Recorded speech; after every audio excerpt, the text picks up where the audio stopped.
Another player who is a wide receiver one for the rest of the season and really should be a wide receiver one like in perpetuity because he is such a beast is A.J. Brown.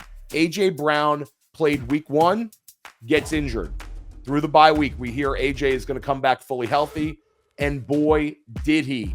A.J. Brown gives you a 37% target share his first day back, and Philly needed it. Philly was not good today, but they win 20-6 over the Cleveland Browns. Cleveland Browns are horrible, but they needed A.J. Brown today. It was a quiet day for Saquon, but A.J. Brown gives you 9 targets out of the 24 attempts from Jalen Hurts.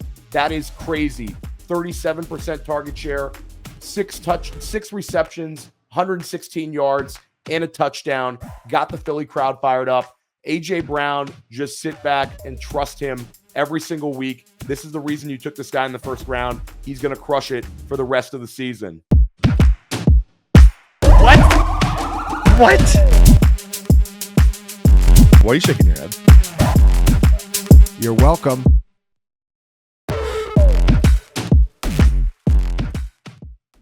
Everything you need to know from fantasy football week 6. We're giving you the 12 biggest reactions fantasy football wise from all of week 6's action. This is the key insights you need to know moving into week 7 to crush your fantasy football leagues. Let's start right at the top. And we're talking about how good the running back production has been with the Seattle Seahawks. Seattle loses the game, but the running production has just been crazy good under offensive coordinator Ryan Grubb. In 6 games that Seattle has played, a Seahawk has finished with at least 14 points scoring at the running back position. And this is key because we have missed Ken Walker for 2 games. And in both of those games, Zach Charbonnet finishes as a running back 1. So you've had 6 weeks of the season with Seattle running backs producing. And what's interesting is Ken Walker has 8 receptions against San Francisco. So even in a game where he's not producing as a runner, he's still producing for us in fantasy. This is exactly what we want to see as fantasy managers.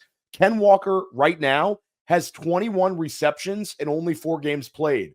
His career high is 29.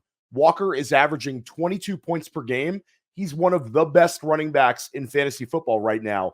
And because of the quality of the Seattle running back production, Zach Charbonnet needs to be considered one of the best handcuff running backs to roster. In Ryan Grubb, we trust in Seattle.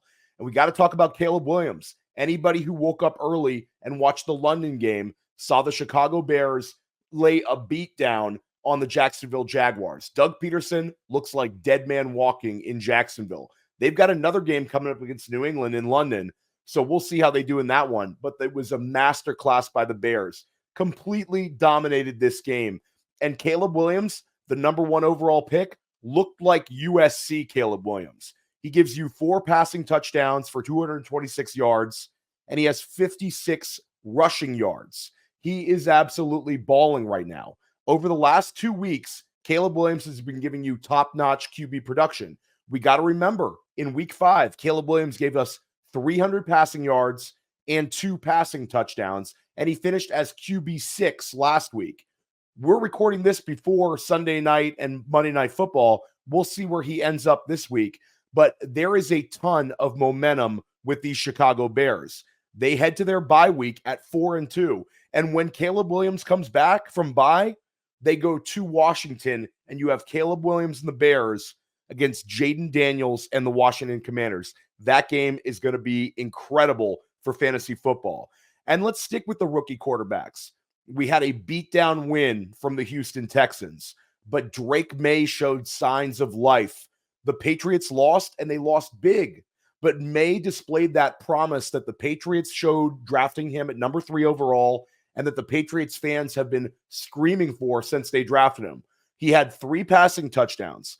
He also had a fumble, and he also had 2 picks. So we get it. There were some turnovers, but the 3 passing touchdowns were huge. He also rushed for 38 yards on the ground, and that actually led the Patriots. And that's what we saw out of Drake Maye at UNC. A big quarterback with a big arm and also could give us rushing production. We love that for our fantasy football floors. He hits Kayshon Boutte on a 40-yard touchdown pass, shows off that big arm doing so. With Drake Maye next week against the Jacksonville Jaguars that are getting shredded by everybody. We look at what Joe Flacco did against them. We look at what Caleb Williams did against them. Drake Maye is on the streaming radar. So even though this guy's only started one NFL game, he might be in your fantasy lineup next week, depending on your needs. And we'll stick with the London game because it was pretty terrible when it comes to everything for the Jacksonville Jaguars. But the one positive, Evan Engram. Evan Engram was last year's tight end 2 overall, and he had the most targets for any tight end in football last year. A heavily targeted player. He helped you win in the fantasy football playoffs. Evan Engram has missed multiple weeks now with a hamstring injury, but he showed that he's back, and he showed that he has a massive role in this offense. He has 10 catches on 10 targets, and he finishes with 102 receiving yards. Consider Evan Engram to be a top 5 tight end rest of season moving forward. He is one of the only tight ends that we can bank on that is going to lead his team in targets and lead his team in receptions. They'll get some pressure from Brian Thomas, but Evan Engram is about as sure a bet as it gets for a tight end who's going to receive weekly target volume. And guess what? These Jacksonville Jaguars are going to be trailing, and they're going to be trailing a lot because they are terrible. The game flow should support him as well. And a team that's not terrible and a player that's not terrible, the king of Maryland is King Henry. Derrick Henry goes wild. Again, this guy is playing such unbelievable football right now. He is absolutely going to challenge for the RB1 overall. Derrick Henry is playing some of the best football that we've seen from a running back this age. You've got to go back to guys like Priest Holmes to find a running back production at age 30 like this. So we've seen sort of older running backs finish as RB1s for the past 2 seasons. We had Austin Eckler in 2022. We had Christian McCaffrey in 2023. And it might be Derrick Henry in 2024. He has 9 touchdowns on the season. He's scored a touchdown in every single game. He's averaging 143 rushing yards over the last 4 games played. 143 per game over the last 4 games played. You've got to go back all these years to find somebody challenging King Henry like this. And he stands out in a game where there was multiple players who had fantasy performances. Jaden Daniels had 2 touchdown passes. We saw Terry McLaurin with 2 touchdown catches. Zay Flowers plays great. But the story of the day has to be King Henry and his challenging for the RB1 overall in his first season in Baltimore. We also have to talk about the Tampa Bay Buccaneers. This team is an absolute machine. We got to really throw Tampa Bay and also the Detroit Lions sort of in the same box here. Both of these teams came out and scored at an exceptional rate. You had the Buccaneers with a 50-plus point performance over the New Orleans Saints in New Orleans. You also had this Detroit Lions machine just steamrolled Dallas. Complete beatdown. Jared Goff back on track. Jahmyr Gibbs and David Montgomery each go over 80 combined yards. Touchdowns for Jameson Williams, Sam Laporta, and the Sun God, Amon-Ra St. Brown. They even tried a hook and ladder to Penei Sewell late in the game, up like 35 points.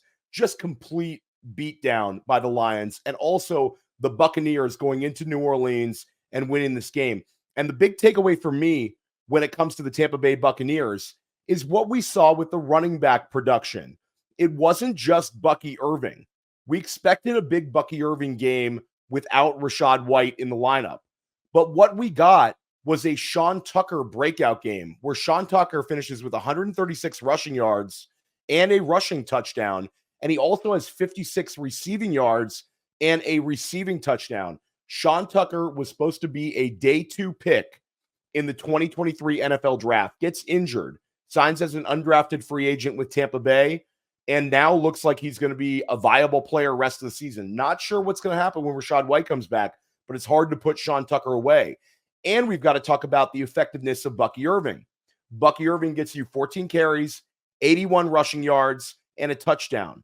So both of these running backs combine for over 210 rushing yards. Bucky Irving gives you 24 receiving yards. Sean Tucker gives you 56. The Buccaneers are rolling. The Lions are rolling. These are two of the offenses we can bank on in fantasy football. And Baker Mayfield leads the NFL heading into Sunday Night Football with 15 touchdown passes. Let's talk about another quarterback who is absolutely cooking. Let's talk about Jordan Love. Jordan Love is an absolute machine right now. Leads the NFL in touchdown passes per game. He has 12 touchdown passes in 4 games played, utilizing all of his personnel. Last week, we saw a big Tucker Kraft game. Had back-to-back weeks with Tucker Kraft finishing as the tight end 1 overall. This week, we saw him spreading it around again. A touchdown to Jaden Reed, a touchdown to Christian Watson, and 2 touchdown passes to Romeo Doubs, who, if you remember, was suspended. The Green Bay Packers annihilate the Arizona Cardinals. Arizona has been a pretty solid team this year. We saw Arizona beat San Francisco, and Green Bay beat the hell out of them start to finish. Jordan Love is playing at an MVP level right now. Got to remember, Jordan Love missed those 2 games, but even with missing those 2 games, he would be my bet to lead the NFL in touchdown passes the way that he is playing right now. He is elevating multiple players in this offense. Start your Green Bay Packers moving forward every single week. Let's talk about those Houston Texans. We mentioned the Houston Texans beat the New England Patriots, and they beat them easily.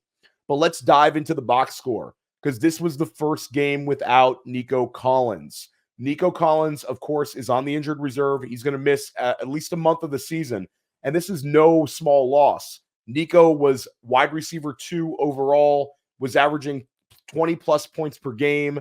So losing Nico, massive problem, but the Texans passed the first test. CJ Stroud has 3 touchdown passes. And the big takeaway for me, Tank Dell is back in our starting lineups every single week. He had a 40% target share at the end of the first quarter, a 37% target share at the half, and he ends up finishing with the most targets on the Texans. Tank Dell ends up finding the end zone. This is a player we've been sort of waiting on for multiple weeks of the season, and it's sort of been like a lot of Nico Collins. When are we going to get some Tank Dell? When are we going to get some Tank Dell? When are we going to get some Tank Dell? But he gets 9 targets this game. He looks like a player who is going to receive a 25% target share every week without Nico Collins. Finishes with 7 catches, and he also has a touchdown. Great to see from Tank Dell. We've got to talk about Bijan Robinson. The Atlanta Falcons also are rolling. We saw Kirk Cousins pass for over 500 yards recently in primetime with the Falcons last Thursday beating the Tampa Bay Buccaneers. Then we saw in that game, Drake London goes nuts. Darnell Mooney goes nuts. We saw Kyle Pitts have his best game of the year against the Bucs, but we didn't see much Bijan Robinson. That was a frustrating game for Bijan Robinson. So it's great for us in week 6 to see a big Bijan Robinson bounce back performance. Even with Tyler Algier playing very well, Bijan scores 2 touchdowns. And it's not just about the 2 touchdowns that Bijan scored. It's about the timing of the touchdowns. These were 2 early touchdowns for Bijan Robinson.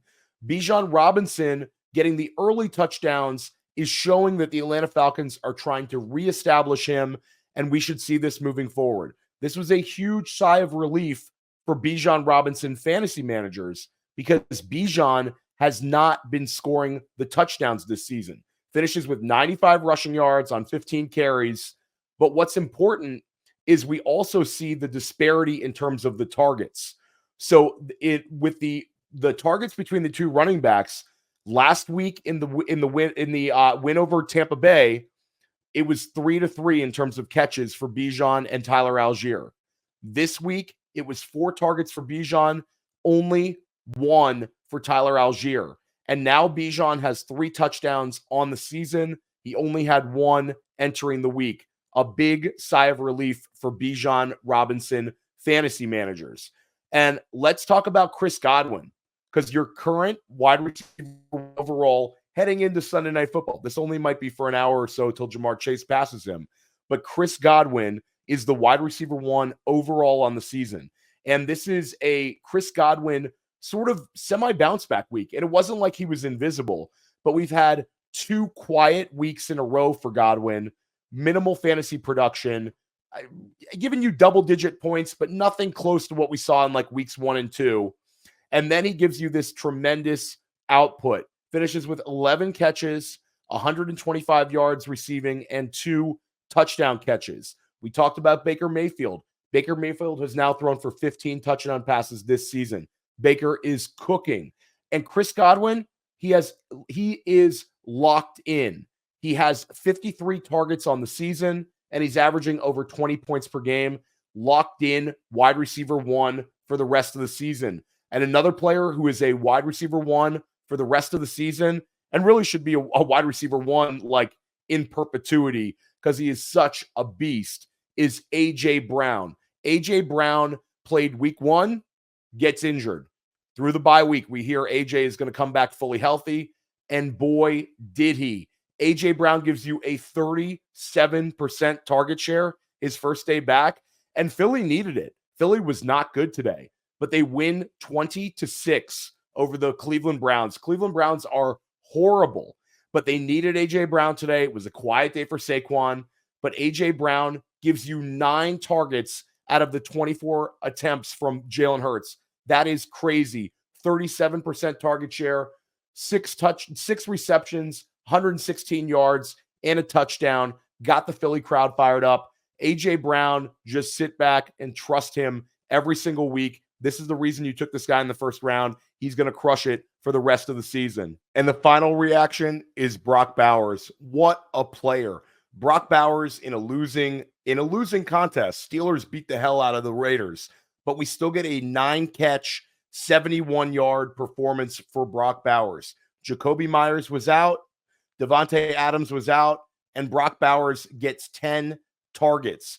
And what's great about Brock Bowers is we're starting to see the sort of weekly target volume that we want to see out of a wide receiver 1. And that's really what Brock Bowers is sliding into. With no Adams and now no Myers, he's a tight end, but he's playing essentially a wide receiver in terms of target volume. We've seen it now for back-to-back weeks. He had 12 targets in week 5 against Denver, finishes with 8 catches. Now 10 catches against Pittsburgh, finishes with 9 catches. He's had 3 games this year with 8 or more receptions, and right now he is the tight end 2 in football. I'm Theo Gremminger. These were my fantasy football reactions from week 6. We're going to get you ready for week 7 all week long at Fantasy Points. Stick with us here. You like this video, hit the like button. And if you want more content like this, make sure you're subscribing.